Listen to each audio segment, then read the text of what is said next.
Suara Gerasi FM, The Sound of Life, Jalan Tuhan adalah sempurna. Shalom, selamat siang untuk kaula muda Gerasi ya, dimanapun kalian berada siang hari ini.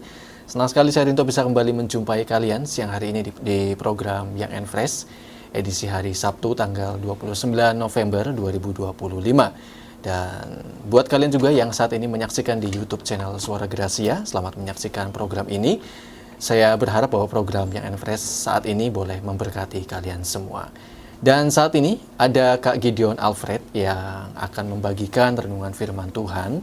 Pastinya apa yang menjadi isi hati Tuhan untuk kita semua anak-anak muda yang selalu haus dan lapar akan kebenaran firman Tuhan. Selamat siang Kak Gideon. Selamat siang. Apa kabar? Wah, luar biasa dahsyat. Sudah lama nggak berjumpa ya? Iya.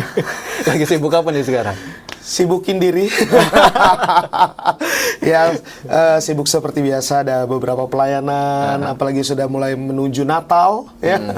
Natal pasti agak lumayan pelayanan. Ya, padat. Jadi ya lumayan padat, tapi ya tetap dalam koridornya Tuhan lah. Oke, baik. Mungkin di gereja sendiri ataupun juga ada beberapa permintaan dari beberapa tempat. Iya, dari lain, beberapa gitu tempat ya. Dan ada misi juga. oke, Iya, ada misi yang biasa. harus dijalankan di Natal ini. Siap. Kurang lebih seperti itu. Oke, thank you nih Kak Gideon udah hadir. Sama-sama, di Suara sayang, Gerasi terima kasih FM, banyak. buat berbagi buat kita semua anak-anak muda yang sedang mendengarkan program ini. Ya. Dan siang ini kita mau bahas apa nih Kak? Siang hari ini kita sama-sama membahas tentang next level. Next level. Iya. Oke. Udah akhir tahun kan? Ya. Mau masuk tahun yang baru nanti, Ya. harus next level. Oke, jangan di situ-situ aja Iya, ya. Ada betul kemajuan sekali. jadinya ya. Iya, harus next level. Oke teman-teman, jadi siapkan hati, siapkan pikiran, berikan waktu yang terbaik saat ini untuk sama-sama fokus mendengarkan apa yang akan Kak Gideon sampaikan. Tapi sebelumnya Kak Gideon boleh berdoa. Oke. Silakan Kak. Mari kita berdoa. Tuhan, terima kasih Bapa, siang hari ini ada semua karena anugerah-Mu, karena kemurahan-Mu Tuhan dalam hidup kami. Terima kasih Tuhan, satu kali lagi kesempatan di akhir bulan November ini Bapa, sebelum kami menyambut di bulan Desember, di mana kami akan juga mengakhiri tahun 2025. Kami percaya kuasa Tuhan selalu bekerja atas setiap kehidupan kami, dan tiba saatnya Tuhan, kami mau duduk diam di kaki-Mu, biar kuasa Roh Kudus-Mu bekerja dalam kehidupan kami. Kami percaya kuasa-Mu tidak dibatasi oleh ruang dan waktu, dimanapun pendengar Suara Gracia, terutama kaula muda Tuhan, pada siang hari ini kami percaya Roh Kudus-Mu yang menjamah setiap kami, Roh Kudus-Mu yang bekerja atas setiap kehidupan kami, siapapun kami yang mendengar siang hari ini Bapak. Terima kasih Tuhan, kami siap lebih lagi untuk Engkau dalam nama Yesus. Haleluya. Amin. Amin. Silakan Kak Gideon. Oke, puji Tuhan, terima kasih buat Suara Gracia, kesempatannya siang hari ini. Kita sama-sama mau sharing tentang next level siang hari ini, Korinto. Dan buat saya secara pribadi, apalagi di usia yang ya masih muda lah ya. Ya, saya masih 17. Kelihatan. Iya, kelihatan. Saya ya. baru bikin SIM kok. Oh, oke. Perpanjang maksudnya ya. Berarti sama saya jauh ya. Jadi mau bahas tentang yang namanya next level atau menuju ke step yang selanjutnya. Ya.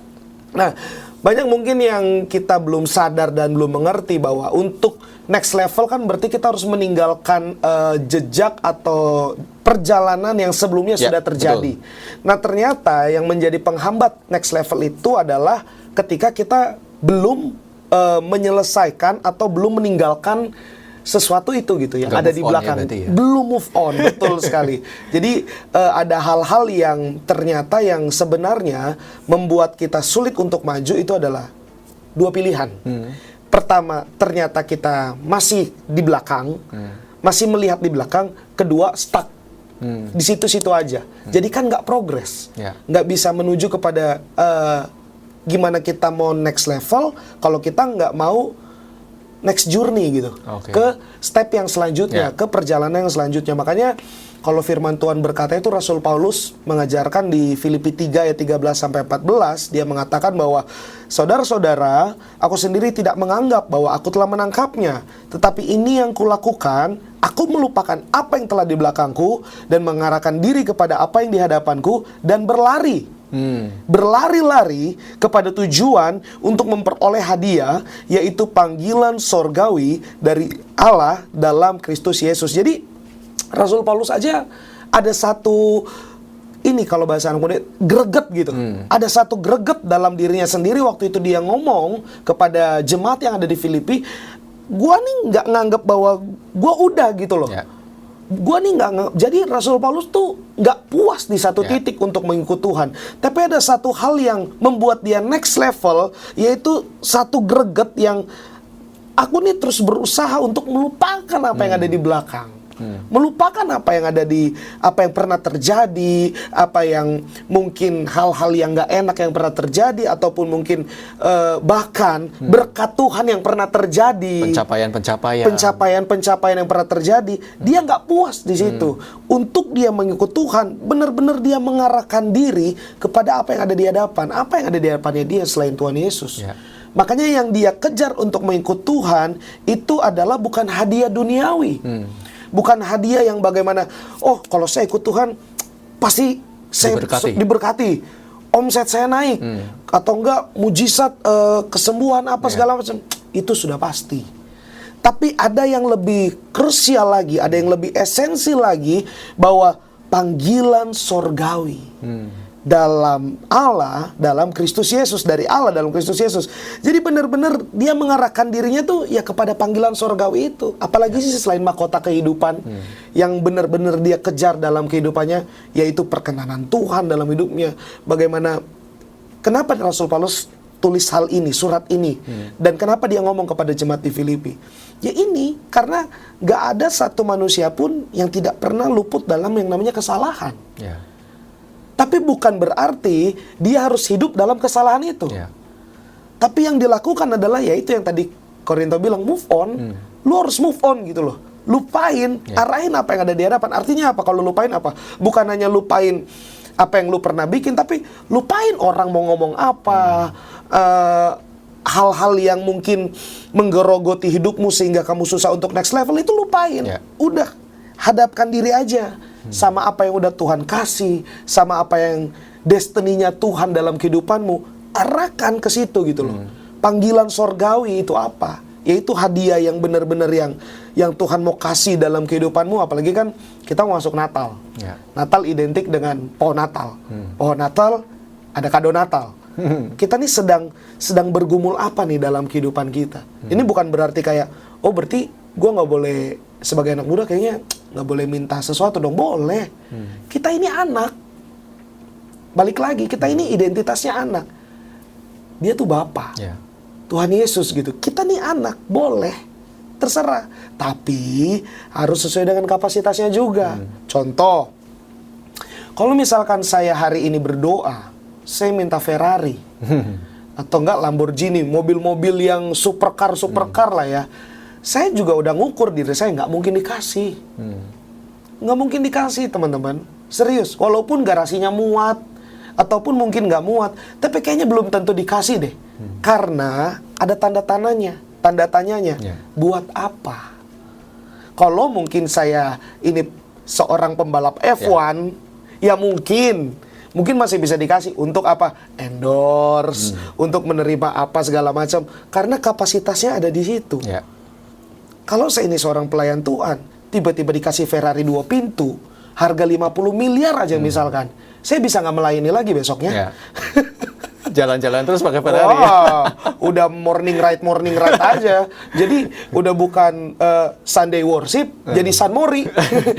Sunday morning ride aja tuh sama teman-teman, ikut komunitas lah apa segala macam. Jadi memang Tuhan akan memberi kepada yang sesuai dengan kapasitasnya, sesuai dengan kepentingannya, keperluannya, kebutuhannya gitu, bukan keinginanmu. Betul. Nah itu yang membuat anak muda mungkin sekarang perlu belajar ya, belajar dalam hal kayak dalam dengan Tuhan gitu. Perbaiki lagi mesbah kita dengan Tuhan. Benar-benar bangun lagi mesbah kita dengan Tuhan supaya kita mengerti. Karena begini, saya juga menemukan beberapa case di beberapa akhir belakangan ini. Ada yang kuliah terus tiba-tiba konseling dengan saya, ada yang baru merintis usaha tiba-tiba konseling dengan saya. Selalu nanya, kenapa ya kok nggak sesuai dengan harapan saya ya? Kenapa ya kok nggak sesuai dengan ekspektasi saya ya? Udahlah, ngapain lah kalau kayak gini-gini aja. Padahal orang tuanya kaya. Tapi dia bilang, udahlah ngapain gue ngikutin orang tua gue. Padahal orang tuanya mampu, gitu loh. Sedangkan yang tidak dapat privilege di situ aja, Gimana berjuangnya mati-matian banget untuk bahkan ada yang kerja sambil kuliah, ada yang benar-benar ngambil banyak side job supaya bagaimana dia bisa settle dalam hidupnya gitu loh. Ini yang setelah gue pikir-pikir, bro, capek juga ya ternyata ya, dituntut ini, dituntut itu, dituntut begini. Kenapa? Karena dia selalu melihat apa yang ada di belakangnya. Bagaimana mungkin orang tuanya dulu memperlakukan dia, bagaimana mungkin perjuangannya dulu dia dituntut harus begini, harus begini, sehingga itu yang membuat giliran gue udah bisa kayak sekarang, kok gue begini, itulah. Ada hal-hal yang ternyata kita tuh anak muda ya, perlu move on. Kita tuh perlu move on. Setiap kita perlu move on. Bahkan ketika kita bangun hari ini, apa yang kejadian kemarin, kita harus move on. Kita harus move on dengan rasa syukur kita. Waktu kita bangun pagi, kita harus move on. Contoh begini. Tadi saya berangkat ke sini. Misalkan jam 9, kalau nggak jam setengah 10. Jam 9, jam setengah 10 kemarin saya bangun, saya pergi kemana? Saya masih ingat. Karena kemarin jam 10, contoh mungkin ada kendaraan yang ngeselin di jalan. Itu saya pasti masih ingat. Dan sebenarnya teman-teman, kalau kita mau next level, apa yang kejadian kemarin, harusnya udah nggak diingat-ingat lagi. Itu yang Rasul Paulus bilang. Melupakan apa yang sudah telah di belakang. Hari ini jam 10 Korinto, misalkan. Tadi jam 9, saya misalkan ngatain Korinto. Korinto jaketnya kusut. Jam 10 tuh harus dilupain. Kan apa yang ada di belakang, apa yang sudah terjadi. Kenapa? Kalau nggak dilupain, itu bakal bisa ke bawah terus. Ke bawah, sampai tidur aja ke bawah. Tadi si Gideon ngomong jaket saya kusut. Kurang ajar nih. Padahal udah disetrika. Saya udah setrika jaket saya itu kurang lebih 2 jam. Contoh. Itu emang iya jaket saya kusut ya? Itu contoh sederhana aja. Kalau misalkan kita ditegur orang, lagi ketemu nih di jalan. Saya tuh orangnya suka kayak gitu. Bro, beresin rambutnya. Kayaknya berantakan banget deh. Saya tuh langsung buru-buru. Emang iya ya? Oh, dasar aja matanya nih. Itu bisa seperti itu. Kenapa? Karena jadinya overthinking kalau kita nggak move on. Kita udah jauh melebihi kapasitasnya Tuhan nanti yang mau terjadi dalam hidup kita. Jadinya mengandalkan kekuatan sendiri. Udah nggak mengandalkan Tuhan lagi. Nah itu yang sering terjadi tuh. Hal-hal seperti itu yang membuat sulit untuk next level. Nah makanya next level jadinya progress bukan statis. Harusnya kan kita progres tuh, tapi jadinya statis. Mungkin di situ aja. Kenapa? Karena mikirin yang kemarin-kemarin lah, mikirin yang udah lalu-lalu, atau yang harusnya udah kita harusnya lupain, jadinya nggak kelupaan. Jadi progres itu jadinya sulit. Terus yang kedua, bertumbuh bukan cuma bertahan. Itu penting untuk kita next level. Karena ada orang maunya bertahan aja, nggak bisa. Contoh bisnis, kalau mau bertahan di situ aja, yang nggak akan jadi apa-apa. Tapi kan harus ada kata-kata harus ada hal yang harus dilakukan adalah out from comfort zone. Harus keluar dari zona nyaman. Itu apa? Ya untuk kita bertumbuh. Ibarat pohon, kalau misalkan kita tanam satu bibit tanaman, terus kita tutup pakai toples, bisa bertumbuh nggak? Nggak bisa. Bertumbuhnya di situ-situ aja. Tingginya juga paling di situ-situ aja. Tapi toples itu harus dilepas. Supaya mungkin dia bisa bertumbuh. Dan kalau bisa nggak usah ditutup lagi sama toples. Itu biarin aja. Biar Tuhan yang kasih pertumbuhan dalam kehidupan kita. Jangan sampai kita cuma bertahan. Strategi berperang itu ada 2. Kalau nggak bertahan, menyerang. 2 kemungkinan ini juga bisa kalah. Tapi kalau dua-duanya dilakukan kan, bisa ada menang. Strategi, bisa menang. Contoh main bola. Kalau bertahan terus nggak menyerang, ya nggak gimana? Nggak gol-gol dong. Tapi kalau menyerang terus, yang backnya siapa? Kebobolan. Nanti bisa kebobolan. Makanya harus ada yang bertahan, harus ada yang menyerang. Artinya apa? Harus ada keseimbangan dalam hidup ini. Harus ada balance. Contoh, kalau misalkan kita 1 hari udah bekerja, 1 hari udah belajar, 1 hari udah kuliah, harus ada di mana waktu juga kita untuk Tuhan. harus ada yang namanya keseimbangan juga teman-teman. Ya. Bahkan kalau kita mau tahu lebih dalam lagi, dalam pekerjaan kita pun, kita harus bangun hubungan dengan Tuhan. Dalam sekolah kita pun, kita harus bangun hubungan dengan Tuhan. Dalam kuliah kita pun, kita harus bangun hubungan dengan Tuhan. Kenapa? Karena bertahan dan menyerang itu pasti akan ada. Ya. Bertahan dan menyerang itu pasti ada. Contoh, ada orang yang ngeselin kita nih. Mungkin dalam pekerjaan, mungkin dalam bisnis, mungkin dalam perkuliahan, tapi Tuhan suruh diam.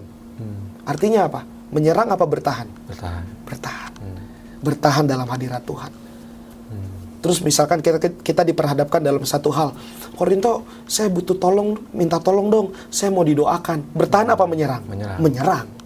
Kenapa? Berarti kita jadi saksi. Ya. Kita jadi terang. Kita jadi garam. Ya kalau bertahan aja. Oh nggak mau, saya nggak mau didoa. Nggak mau doain, nggak mau. Saya aja. Saya juga perlu didoakan soalnya.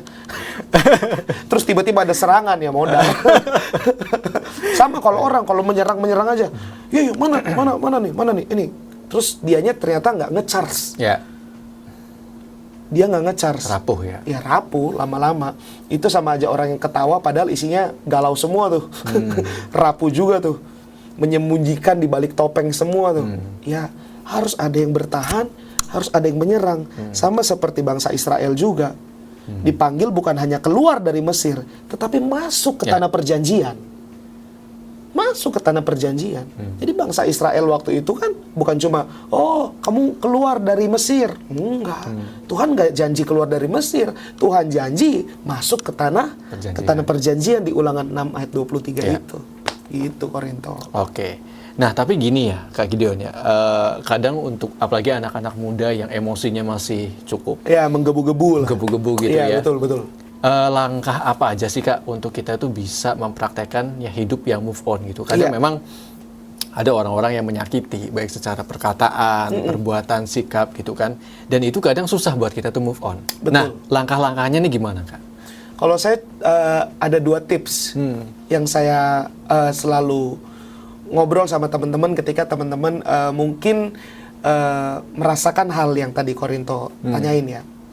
Saya punya tipsnya Liverpool. Apa itu Liverpool? You'll never walk alone. Oh. Kamu nggak berjalan sendiri. Saya cuma punya tips itu. Pertama memang kita butuh Tuhan. Yang kedua kita butuh komunitas. Kita butuh teman. Tapi jangan yang mungkin sefrekuensi ya. Kalau yang sefrekuensi itu misalkan saya lagi Down, sakit ya? hati nih.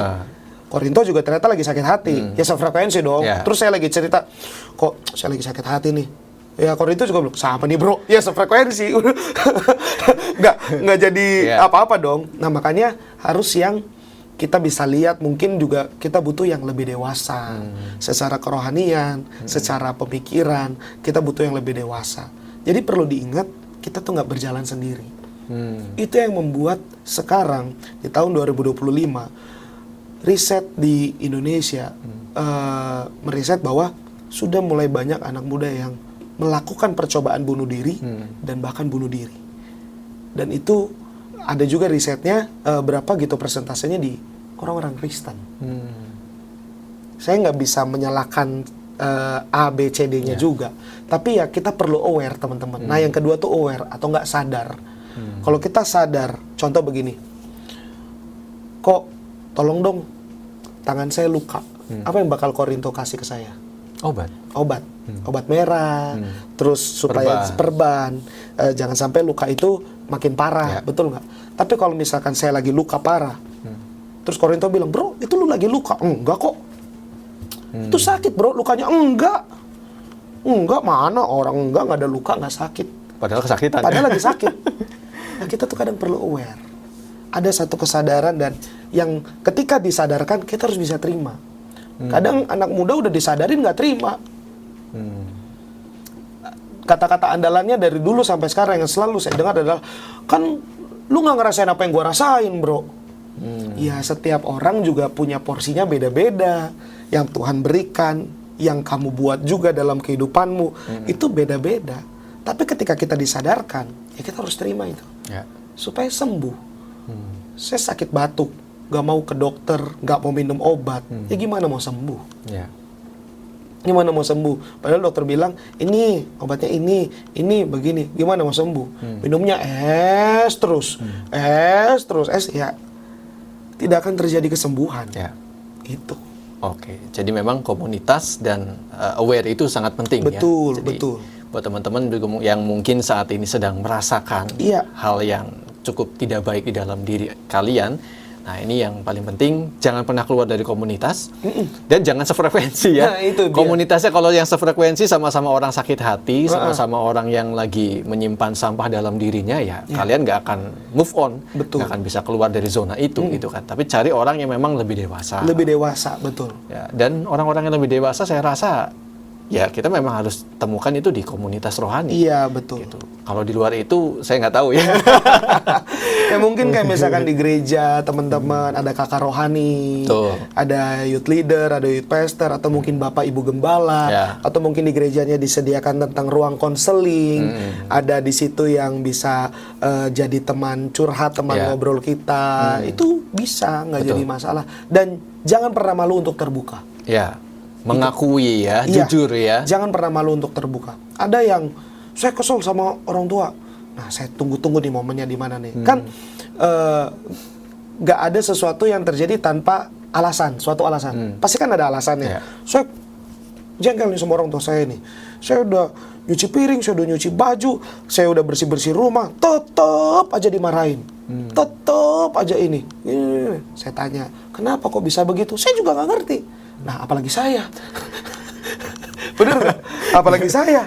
Oke, tetap aja. Akhirnya ya, satu kesempatan saya main ke rumahnya pas dia momen ulang tahun, saya tanya, gimana ini. Tetap aja, lagi ulang tahun juga nggak seru, nggak asik di rumah. Ya udah.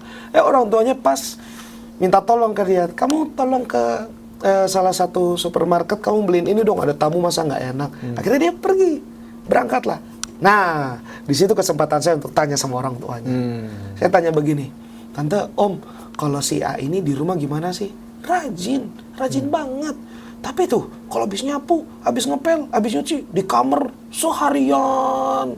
Nanti kalau diketok, makan harus taruh di depan pintunya, nggak mau makan sama keluarga. Nah kan, akhirnya ketemu nih akarnya nih. Akhirnya pas dia pulang, saya nggak ngomong, lu tuh nggak boleh dong. Nah, akhirnya kita lagi bercanda ngobrol, saya bilang, karena pas momen ulang tahun juga, itu ada makanan, yuk makan bareng-bareng. Dia ada rasa kayak penolakan gitu. Ada rasa kayak penolakan, nggak mau, nggak biasa, ada kayak insecure tersendiri gitu. Nah, ini bahaya nih, penyebab next level juga rasa-rasa insecure kayak gitu tuh. Itu hati-hati. Kenapa? Karena dia merasa laki-laki dan punya pacar. Jadi ada rasa gengsi tersendiri gitu. Nah, hal-hal itu kan hal-hal yang termasuk juga luka. Ada satu kepribadian yang luka yang harus diberesin juga. Akhirnya saya bilang lah, kita teman-teman juga bilang sama dia, ayolah kalau ada apa-apa ceritalah sama orang tuanya, ngobrol, makan bareng. Nah, akhirnya saya kasih treatment ke orang tuanya adalah coba keluar, makan di luar, makan bareng di luar gitu. Udah pernah tapi nggak pernah mau. Ya udah, ajak pacarnya. Kalau tante kenal pacarnya, kenal sih lewat dia, pasti nurut. Bener nurut. Emang nih ya luar biasa nih. Luar biasa. Lebih taat sama pacar. Lebih taat. Untuk next level lebih taat. Ada aja medianya yang harus untuk lebih taat. Jadi lebih nurut. Dan akhirnya ya memang di situ akhirnya dia mulai bisa makan sama keluarganya, mulai bisa ini, mulai bisa. Nah, kita mulai ngingetin tuh pelan-pelan, hati-hati kalau nanti tiba-tiba udah nggak pacaran lagi, harus jangan karena ini loh ya, jangan karena something dan lain hal loh, jangan dari sesuatu lain hal. Dia bilang, iya nggak apa-apa, saya mau belajar dewasa kok ya, puji Tuhan.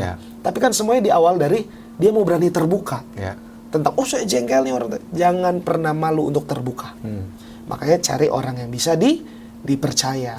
Gitu. Oke. Lanjut. Bukan aib kok. Iya, betul. Iya.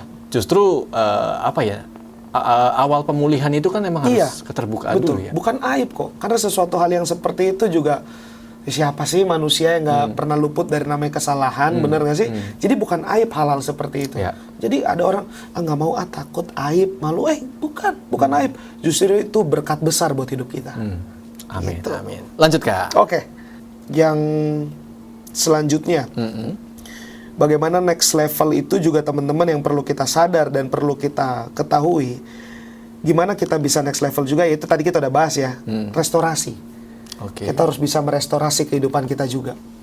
Di Roma 12 ayat 2 bilang, janganlah kamu menjadi serupa dengan dunia ini, tetapi berubahlah oleh pembaruan budimu, sehingga kamu dapat membedakan manakah kehendak Allah, apa yang baik, yang berkenan kepada Allah, dan yang sempurna. Saya tulis di sini, change is not optional, but trust is.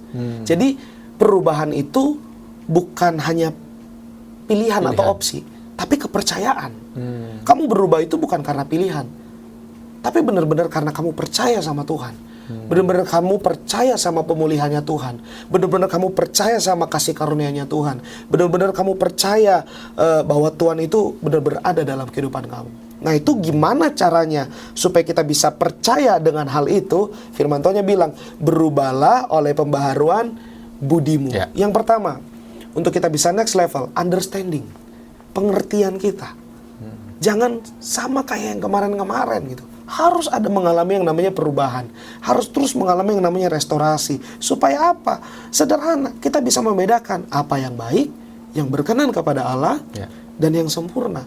3 hal itu bisa kita ada dalam hidup kita kalau kita mau mengalami yang namanya perubahan dalam pembaharuan budi.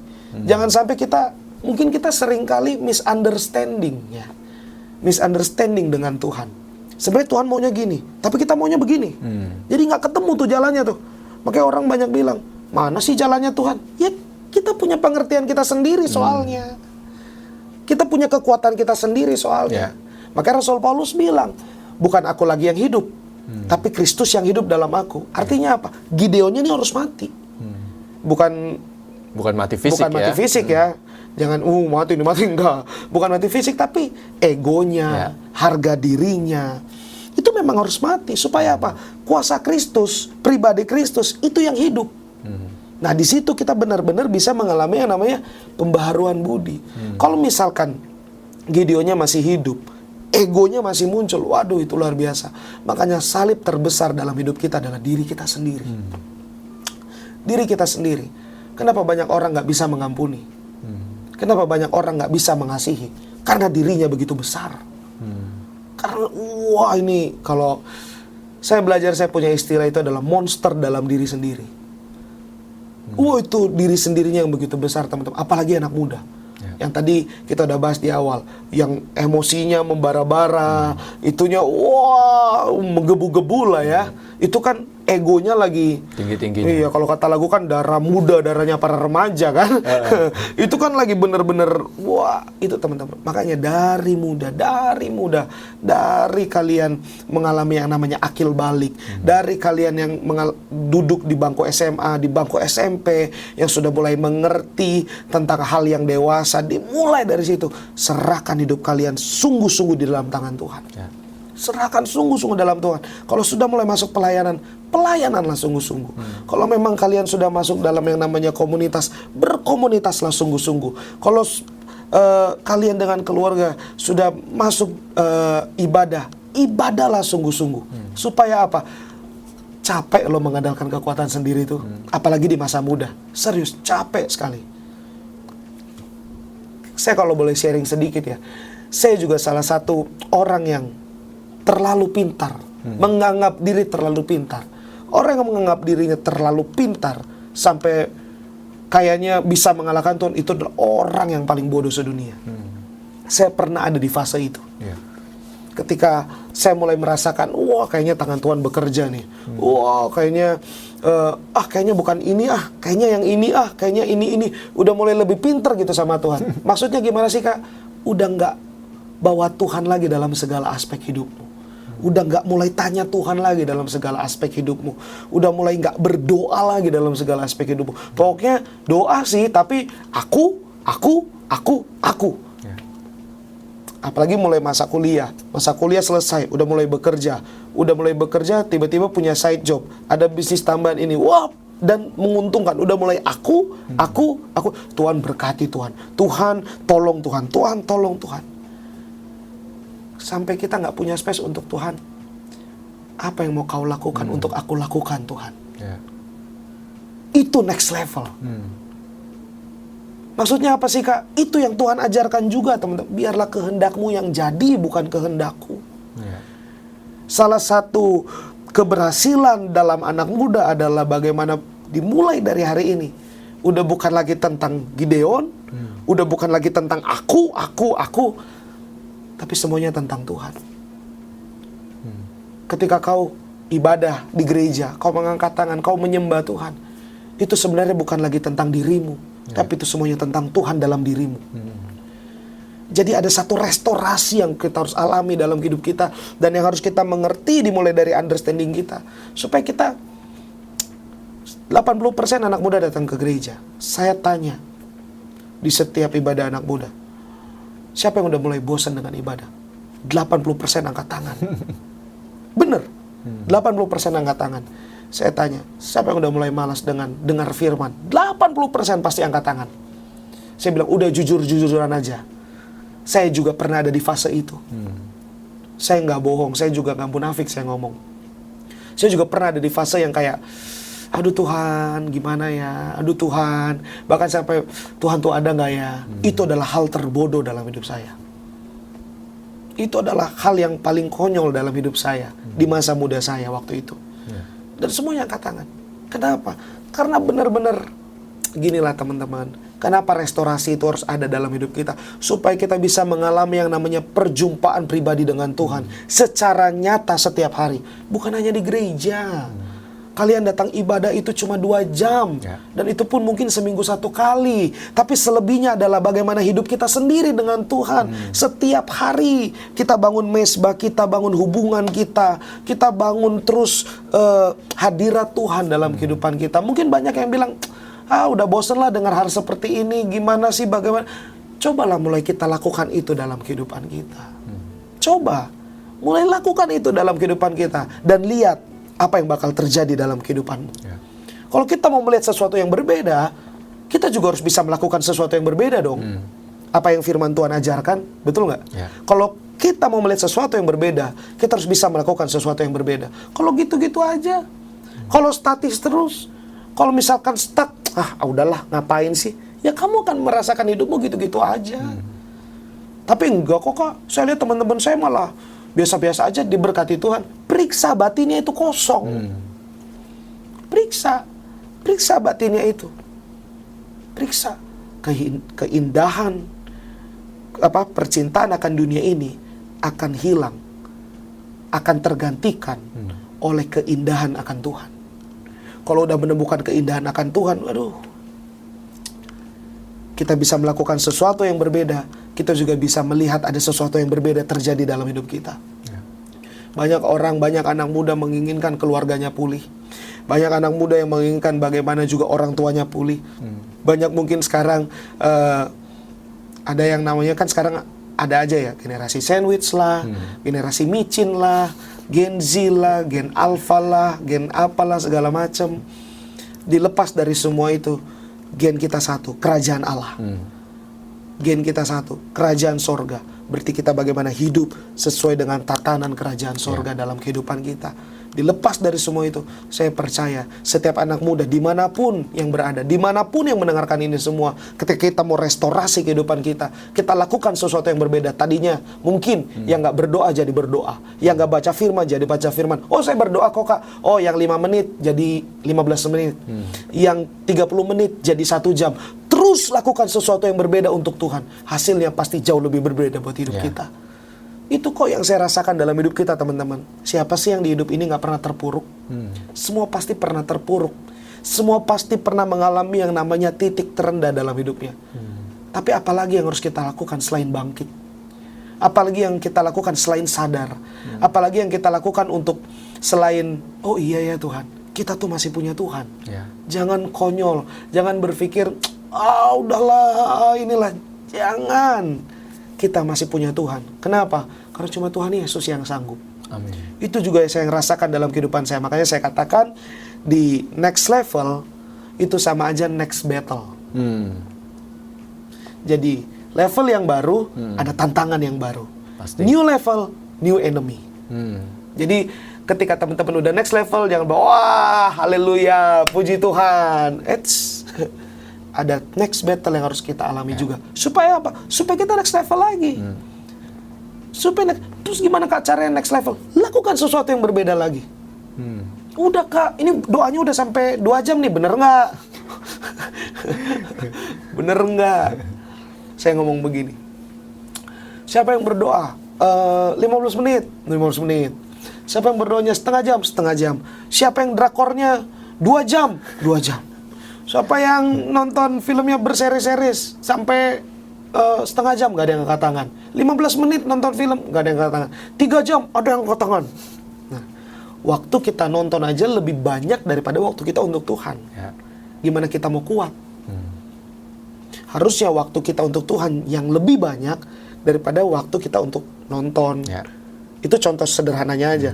Tapi kalau kita udah dalam lagi dengan Tuhan, tadi yang udah kita bahas, bahkan seluruh waktu hidup kita pun itu milik Tuhan. Nanti kita akan ada di fase itu tuh. Kenapa teman-teman? Firman Tuhan yang bilang, berjaga-jagalah, sebab lawanmu si iblis seperti singa yang mengaum-ngaum. Apalagi di masa muda, rentan sekali. Masa muda rentan sekali. Kalau mau dibilang, kulit kita ini nih kayak pipi bayi. Gampang rentan, gampang tergores, gampang terluka. Pipi bayi kan gitu kan, dipegang dikit merah, dipegang dikit merah. Apalagi masa muda. Teman-teman yang mulai merasakan yang namanya jatuh cinta, teman-teman yang mulai merasakan yang namanya cinlok, bukan cilok ya, itu enak, cinlok, cinta lokasi. Teman-teman yang merasakan yang namanya, kalau bahasa Jermannya tuh lagi beger-begernya tuh.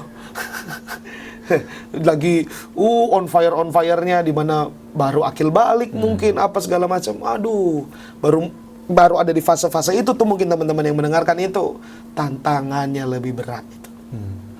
Jadi next level, next battle, new level, new enemy. Hati-hati, ada tantangan yang baru, ada musuh yang baru juga. Contoh saya next level nih, dan masuk dalam level yang baru, yang tadinya sombong jadi rendah hati. Nah, di fase ini akan ada new enemy. Jangan salah, mungkin nanti akan direnggut dalam bentuk ego, harga diri. Banyak teman-teman, banyak sekali. Jadi ingat baik-baik. Dan tantangan new enemy itu, next battle itu, tantangan itu bukan untuk menjatuhkan kita, tapi membentuk. Jadi jangan pikir, oh musuh nih. Enggak. Membentuk kita. Rasul Paulus aja ada duri dalam daging. Di mana dia bergelut di situ sampai dia bilang, wah ini utusan iblis nih. Tapi Tuhan bilang, cukuplah kasih karuniaku bagimu. Sebab dalam kelemahan mula kuasa Tuhan menjadi sempurna. Artinya apa? Di setiap tantangan mungkin yang Tuhan izinkan, yang Tuhan berikan dalam hidup kita, itu bukan untuk kita jatuh. Di dalam Yakobus 1 teman-teman, kalau kita buka di Yakobus 1 ayatnya yang pertama sampai yang kedua, firman Tuhan ngomong begini. Yakobus sebentar. Yakobus teman-teman ya, Yakobus 1 ayatnya yang kedua sampai keempat itu ngomong begini. Saudara-saudara, anggaplah sebagai suatu kebahagiaan apabila kamu jatuh ke dalam berbagai-bagai pencobaan. Sebab kamu tahu bahwa ujian terhadap imanmu itu menghasilkan ketekunan. Jadi setiap ujian, setiap tantangan yang terjadi dalam kehidupan kita, itu bukan untuk membuat kita jatuh. Tapi untuk membuat kita semakin bangkit sama Tuhan. Membuat kita semakin on dengan Tuhan.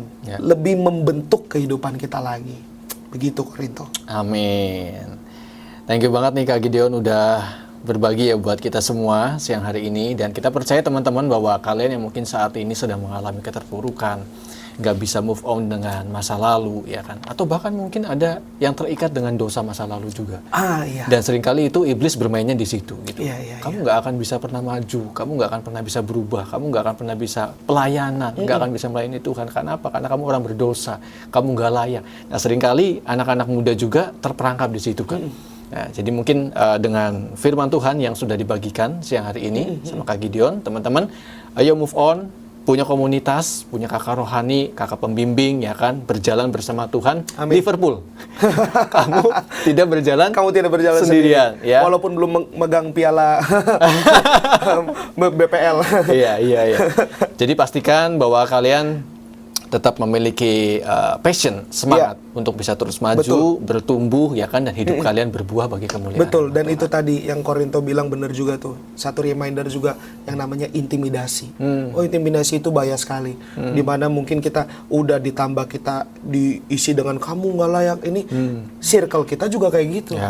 Circle kita ternyata juga yang membuat kita jatuh. Circle kita yang membuat kita ini apa segala macam. Misalkan kita lagi down, kita lagi lemah, terus kita cerita, iya nih emang nih si ini nih. Kalau nggak, iya ya tahu emang nih namanya begini. Oh, nggak bisa. Kita harus nggak bisa kita ada di lingkungan itu. Nggak bisa kita ada di circle itu. Nggak bisa kita harus bertahan di situ. Kita harus keluar. Kita nggak sendiri kok. Cari komunitas. Kalau memang kita belum percaya sama siapapun, cari Tuhan sungguh-sungguh. Firman Tuhan bilang, carilah aku maka kamu akan hidup. Makanya mungkin ayat terakhir ya siang ini ya kok saya bacain di Yohanes 15 ayat 5 nih buat teman-teman nih. Akulah pokok anggur dan kamulah ranting-rantingnya. Barang siapa tinggal di dalam aku dan aku di dalam dia, ia berbuah banyak. Sebab di luar aku kamu tidak dapat berbuat apa-apa. Saya suka sekali ayat ini.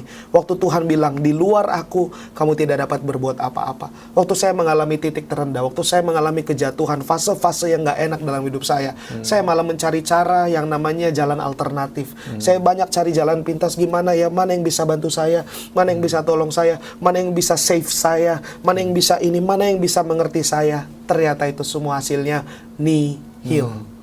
Firman Tuhan yang bilang di luar aku kamu tidak dapat berbuat apa-apa. Cari Tuhan sungguh-sungguh, karena di dalam Tuhan kamu bisa melakukan perkara yang dahsyat, yang ajaib, yang luar biasa dalam hidup kita.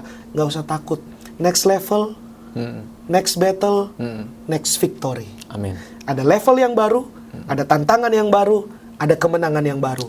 Ayo kita tutup tahun ini dengan kemerdekaan dalam Tuhan, supaya tahun depan kita akan sambut dengan kemenangan bersama dengan Tuhan. Gitu. Amin. Oke, thank you banget Kak Gideon. Amin. Boleh berdoa buat kita semua. Silakan, Kak. Mari kita berdoa dimanapun mendengar berada. Tuhan, terima kasih luar biasa Tuhan siang hari ini. Biar kuasa Roh Kudus-Mu selalu bekerja Tuhan dalam kehidupan kami. Tuhan, terus berikan kami kekuatan, berikan kami pengharapan, berikan kami sukacita, agar kami selalu tinggal di dalam Engkau Tuhan. Kami rindu Tuhan, supaya kami semakin hari semakin progres, hari semakin next level bersama dengan Tuhan. Hamba berdoa buat setiap kaula muda Suara Gracia yang mendengarkan program yang fresh siang hari ini dimanapun berada Tuhan, apapun yang sedang dialami, apapun yang sedang terjadi dalam kehidupan mereka Tuhan, dalam kehidupan kami percaya kuasa Roh Kudus bekerja luar biasa dalam kehidupan masa muda kami akan dibawa terbang tinggi bersama dengan Tuhan. Terus sadarkan kami Tuhan akan kehidupan kami yang begitu berharga di mata Tuhan. Terima kasih Bapak, hamba juga berdoa buat setiap para pendengar Suara Gracia dimanapun berada Tuhan, kuasa Roh Kudus-Mu menjamah setiap kami, kuasa Roh Kudus-Mu ada dalam setiap kehidupan kami. Minyak yang baru, anggur yang baru itu terjadi dalam kehidupan kami. Dan kami berdoa Tuhan siang hari ini, yang sakit disembuhkan, yang lemah dikuatkan, yang berbeban berat Tuhan berikan penghiburan. Kami percaya, kami terima kemenangan dari Tuhan, sebab di mana ada Roh Allah, di situ ada kemerdekaan. Kami terima siang hari ini Tuhan. Terima kasih Bapak. Kami juga berdoa buat Radio Suara Gracia Tuhan, yang sudah terbentuk, yang sudah dijadikan di kota Cirebon sampai hari ini Tuhan bisa mengudara. Kami berdoa, kami bersyukur Tuhan, biar suara kebenaran Injil Tuhan selalu diberitakan Tuhan, dan menyelamatkan banyak orang dimanapun yang mendengarkan. Urapi Tuhan setiap para penyiar, setiap para pekerja, setiap para pendengar, setiap para pembina, setiap para pemimpin di tempat ini Tuhan. Kami berdoa biar kuasa Tuhan selalu bekerja Tuhan, semakin mengudara lagi Tuhan Radio Suara Gracia Tuhan. Biar unity in Christ, ada kesatuan dalam Kristus yang menghadirkan revival di tempat ini Tuhan. Semakin banyak menyelamatkan banyak para pendengar dimanapun berada Bapa, di dalam nama Tuhan Yesus. Terima kasih Tuhan, hari ini adalah harinya Tuhan, hari penuh dengan berkat, hari penuh dengan damai sejahtera, hari penuh dengan kemenangan, dan kami terima bersama dengan Tuhan di dalam nama Yesus. Haleluya. Amin. Thank you sekali lagi Kak Gideon. Sama-sama Kak Rinto. Siap. Next episode pastinya ya. Amin. Materi yang lebih dahsyat lagi. Amin. Oke, thank you juga buat teman-teman semua yang sudah mendengarkan program ini siang hari ini. Semoga apa yang sudah disampaikan semuanya boleh memberkati kalian. Dan buat yang mau mendengarkan lagi, silakan bisa langsung kunjungi di YouTube channel Suara Gracia FM. Di situ akan kami hadirkan video dari program yang fresh hari ini, supaya kalian bisa kembali mendengarkan dan menjadi rema dalam kehidupan kalian. Akhirnya tuntas sudah kebersamaan kita siang hari ini. Saya Rinto yang bertugas pamit undur diri. Selamat siang and God bless you all.